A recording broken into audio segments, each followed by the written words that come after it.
After the passing of Sri Ramakrishna, his young disciples were left at a crossroads, but their burning dedication led to a new beginning. Discover how they honored the Master's legacy, embracing a life of renunciation and brotherhood. Welcome back to our series on the life and legacy of Sri Ramakrishna. In today's episode, we delve into the transformative period following the Master's passing.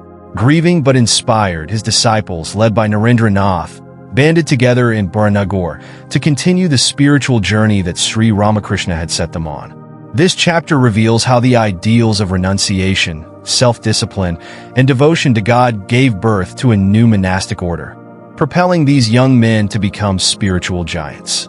Witness their incredible commitment, the trials they faced, and the sacred bond that would shape the future of Vedanta in India and beyond. Chapter 18. After the passing. Contact for so long with such burning renunciation and godliness made it impossible for the young disciples to return to the world.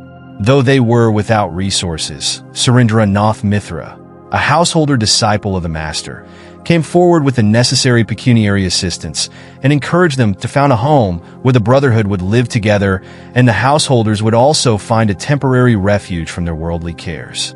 A half-ruined house was rented at Baranagore, where one by one almost all the young disciples of the Master gathered under the leadership of Narendra Nath. Thus the Master's dearly cherished ideal of monasticism took a concrete shape after his passing. The Holy Mother tried to overcome her sense of irreparable loss by undertaking a vigorous course of sadhana at Vrindavan, Calcutta, and in the Master's native village. One part of the preordained purpose of her union with Sri Ramakrishna had been fulfilled, namely the setting up of an ideal for the householders of today to follow according to their respective capacities. There still remained another part to be accomplished, namely the transmission of the Master's spiritual power to thousands of devotees, and specially to women. It was for this that her valuable life was spared to humanity for many years. During the latter part of December 1886, the members of the Baranagore monastery went to Ampur, a village in the district of Hooghly, at the invitation of the mother of Babaram, one of the monastic disciples of the Master. Here Narendra gathered all the young disciples of the Master, and in the fervor of spiritual enthusiasm which was evoked here, the bond of fellowship among them was definitely sealed. The enthusiasm reached its height, quite unconsciously, on Christmas Eve, when before a burning log of wood Narendra and his brothers kept vigil, talking passionately of the life of Christ and the glories of renunciation. This stirred up the dormant spirit of renunciation in those who had lagged behind, and shortly after their return, the Baranagore monastery had its full complement of monks, all pledged to a life of the highest asceticism. No chronicler can do full justice to the intense spiritual life these young monks led at Baranagore. The more they felt the absence of the Master on the physical plane, the more intense was their desire to realize him as the expression of eternal truth in the recesses of their hearts. No amount of privation or hardship, indifference or contumely, was allowed to stand in their way. Fired with the tales of the tremendous austerities of the Master, these monks practiced them to a great extent as regards food, dress, and other necessaries of life. How to realize God was their one absorbing thought. Character building and realization became the watchword of their lives. Some even thought of ending their lives by continued meditation without food. Narendra was the leader of the group. He was alive to the difficulties of the religious path. So, with the utmost caution, he began to mold their lives. He tried to broaden their outlook by saturating their minds with universal ideas and making them conversant with the essentials of the different branches of human knowledge. The topics he took up for discussion were many and varied, ranging from comparative religion and philosophy to history and science.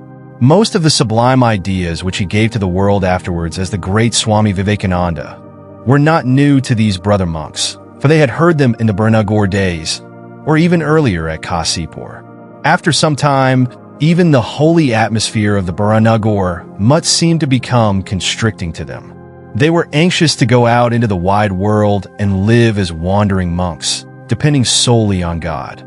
All, except Shashi, who chose to stay by the sacred relics of the Master at the mutt, one by one embraced a wandering life, determined to tread the path of austerity and renunciation hallowed by the footsteps of the ancient Indian monks. They wandered all over the country from the Himalayas to Cape Comorin, relying upon God. They had to undergo the travails of a new birth to become the spiritual giants the world knew later. Behind this metamorphosis, there was the constant and unerring hand of the man who chiseled their characters, curbed the impetuosity of their spirit, held tight the reins that directed their course, and brought about their perfection. As a matter of fact, every one of these young men whom the Master had made his very own represented one or more phases of his own multiple personality. The great qualities of head and heart which found expression in these spiritual giants give us some idea, at least, of how wonderful must have been the illustrious prototype in whom these qualities appeared in the highest degree. When the Swami Vivekananda rose to the highest pinnacle of his fame, when East and West vied with each other to honor him, this was the tribute he paid to his Master. If there has been anything achieved by me, by thoughts or words or deeds, if from my lips has ever fallen one word that has helped anyone in the world, I lay no claim to it. It was his.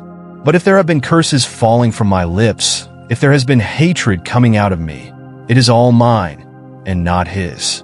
All that has been weak has been mine, and all that has been life-giving, strengthening, pure, and holy has been his inspiration, his words, and he himself.